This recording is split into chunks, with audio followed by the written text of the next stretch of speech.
Let's read 184.3. Naturally, they're not identical. They can't be identical. They deal with different scenarios. But the concept of creating an appellate body, that is fundamental. My lord, the concept has to be subservient to the express language of the तो Constitution. कहाँ लिखा है 2043 में कि appeal लाई करेगी? My lord, 184.3 में कहाँ लिखा है कि वो subject to law यार अब होगा? आप देखें, आप बहस हमसे ना करें, हम आपसे नहीं सर, नहीं, 204 देखें ऐसे, this is not proper. No, no, hang on. 204.3 में अपील का पावर बता दें कहाँ My लिखा lord, है. my submission, and your lordship obviously can समझिए, देखिए आप गलत समझ रहे हैं, हम समझने की कोशिश कर रहे हैं. My submission is that the power to regulate the exercise of the power of contempt will include the power to frame a law which allows for trial and creation of an appellate forum. That's my submission. And this is what exactly has been done in the Practice and Procedure Act as well. My lord, it is not, with respect, because the power conferred by 184.3, there is nothing in 184.3 which says that that power can be regulated, the exercise of that power can be regulated by law. Surely you're not equating regulation with substantive right, creation of an appeal. If you are saying yes, they're interchangeable, that's a different argument. The power to regulate the exercise of a constitutional power has been interpreted. Okay, I note it. You're saying the power to regulate includes power to grant substantive right of appeal. Power to yes, that's my submission. That's why I say by law. You see, 243 says exercise of powers under this article can be regulated by law. When the law regulates it, then it can provide an appeal. It can provide an appeal. Yes, that's my submission. And 184. ये आप मेरे ख्याल में हमें आपके चीजें सुनना चाहिए. हम एक दूसरे को अगर हम कम से कम अपने जजमेंट्स हम लिख लेंगे, मगर आप अगर हमें देखिए हमें आपका मौका नहीं मिल रहा है. आपस में तो हमारी बहस फिर शायद बाद में भी चलती रहेगी आपस में कि क्या बेहतर है क्या, बिकॉज एक नतीजे पे हमें पहुंचना है. ठीक है ना. तो देखिए, हम जब सवाल पूछते हैं ना, उसका हम आपको मौका देंगे, क्योंकि अब हम आपको फोन करके चैम्बर में तो बुलाएंगे नहीं कि एक मेरे जहन में एक सवाल रह गया था वो भी आप बता दो.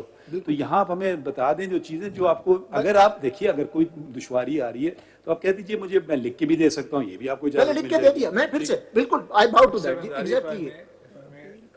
This point that you are taking with regard to 2043. In clause 3 of 204, the word used is law. On your theory, that has to relate to something in the federal legislative list. And you say that that relates to NT 55. No, my lord. It can, but I also said that a specific provision in the body of the Constitution can be a standalone independent power also. But here, since we are talking about the Supreme Court, just stop. Then why cannot the power conferred, whatever its extent, under Article 191, why should that have to be related to something in the federal legislative list? Why should that not also be a standalone power in relation to the subject matter of the practice and procedure of this court? My lord, because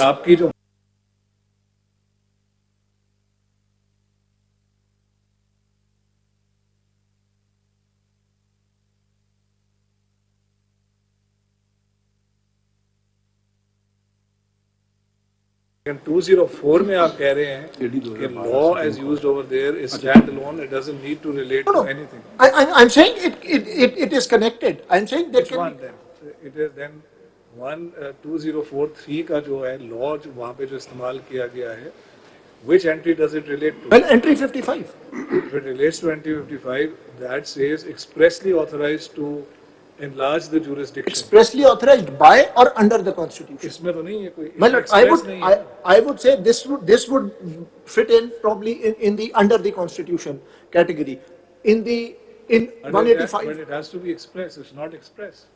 That is why, my lord, express under the Constitution. No, but even under the Constitution, for example, if you look at the interim Constitution, if you look at the 62 Constitution, they had specific articles. Yes, my lord. To this effect, the Supreme Court shall have such other jurisdiction as may be conferred by law. Article 188. Whatever it is. Yeah. So that could be under the Constitution. Yes, right? my lord. As opposed to the examples that you gave, which were by the Constitution, express. But here, both are express. But here there is nothing, and I'm talking of 2043, there is nothing express. My lord, I bow to that. That is a difficulty with entry 55. And your lordship is absolutely right. Entry 55 is the same as entry 55 of the 1972 Constitution. But in the 1972 Constitution, entry 55 in its present incarnation had to be read with Article 188. And there Could be read. could be read, and there you could draw the connection. But what the 1973 Constitution has done, it has omitted Article 188. Actually, if you look at it, both the 73 and the interim constitution, the relevant entry 55, they are very similar to, if not identical to, the equivalent entry in the Government of India Act Yes, in relation to the federal court. In relation to the federal court, yes. the 7th schedule, first list 1, that had a virtually equivalent provision. So these two articles trace Well, back to, with one difference. The entry in the Government of India Act only talked about enlargement by the Constitution. It did not use the word under the Constitution. because there was nothing in there. That Exactly.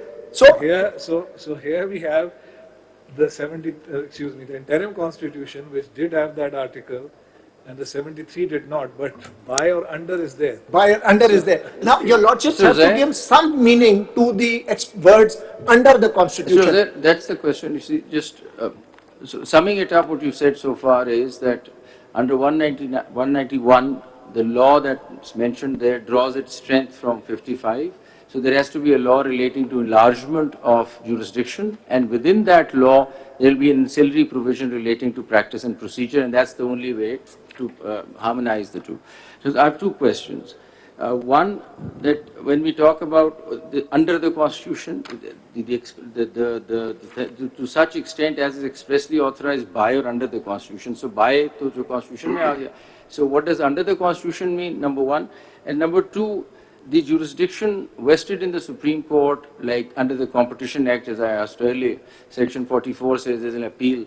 So now that's not expressly given in the Constitution. So फिर उस law का क्या होगा? My lord, I will answer both. I will explain, address each of the appeals under the statutory jurisdiction. But if I can just add one caveat to this. उसका आपका argument तो उसका ये है ना कि कंपटीशन कमीशन की entry है, उस एंट्री में लॉ बन गया है और उस लॉ में फिर एंसिलरी पावर दे दी गई सुप्रीम कोर्ट को. Actually, मेरा आर्ग्यूमेंट तो लाहौर हाई कोर्ट में बिल्कुल फर्क था.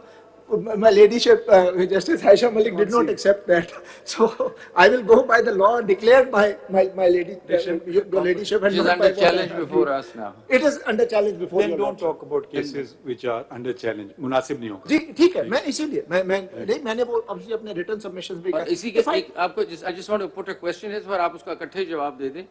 Entry 58 भी थोड़ा सा shed some light as to matters which under the Constitution are within the competence of the Parliament. So could not law mentioned in 191 pass the test of 58, number one?